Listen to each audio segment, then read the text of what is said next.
Jogging करता है और साइकिल बहुत चलाता फिट है, होता है खवातीन भी वहाँ पे माशाल्लाह। जी 80-80 जी, साल की साइकिल चला रही होती है, 90-90 बिल्कुल साल की। ऐसे ही है। तो वो लोग उम्र का एक ये जो हमारे लिए एक तसल्ली का जुमला है कि शायद उम्र की वजह से ऐसा, जी नहीं ऐसा नहीं है।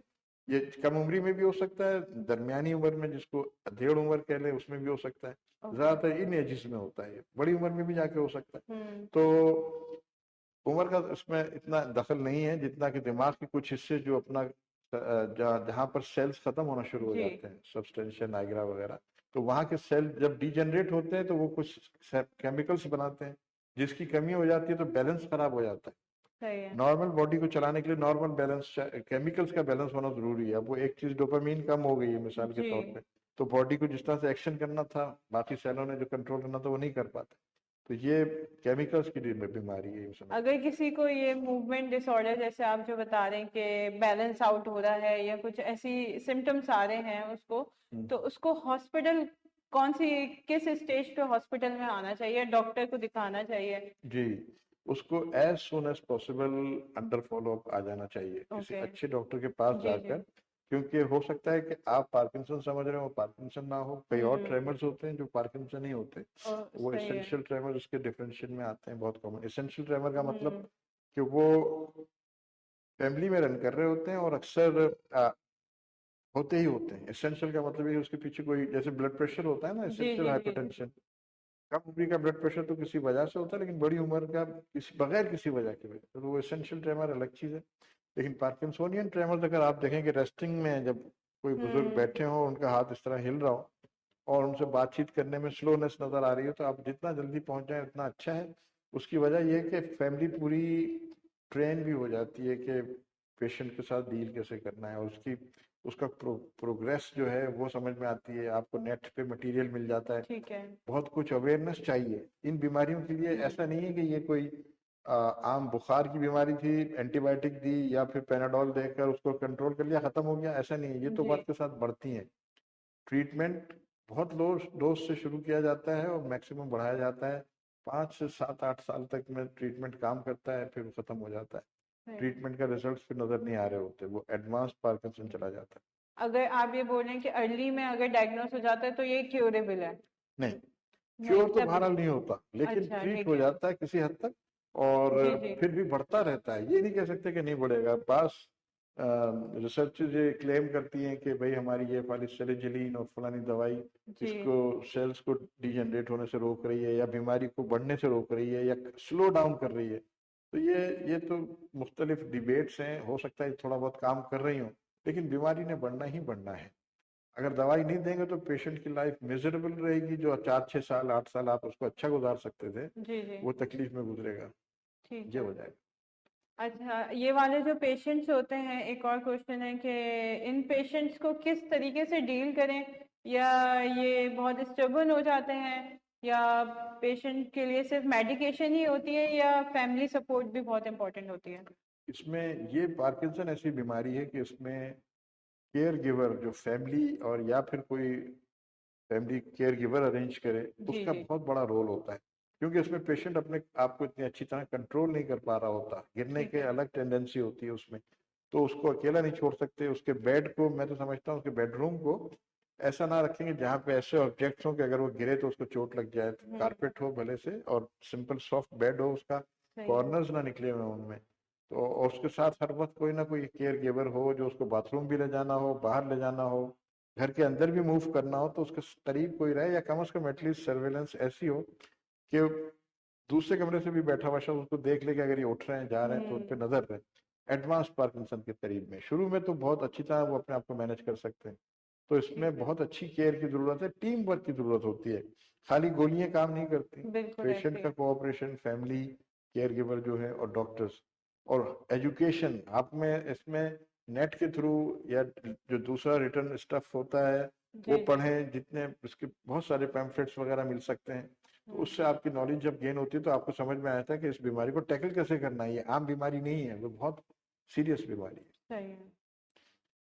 इस बीमारी के बारे में एक चीज मैं आपको बता दूं कि अब जी जी। इसका जो ट्रीटमेंट था, जब गोलियां जो है वो कुछ अरसे तक काम करती हैं फिर नहीं करती, हम्म। लेकिन अब इसका कुछ एडवांस ट्रीटमेंट आ गया है, और पाकिस्तान में भी आ गया है। ठीक और है। पाकिस्तान में आकर भी उसको कोई 8 10 साल हो गए। वो ट्रीटमेंट ये होता है कि एक छोटी सी सर्जरी करते हैं, पेशेंट को बेहोश भी नहीं करते, सही है। और एक इलेक्ट्रोड वायर जिसको हम कहते हैं अंदर ले जाकर ब्रेन के खास हिस्से में लगा दी जाती है, दाएं और बाएं।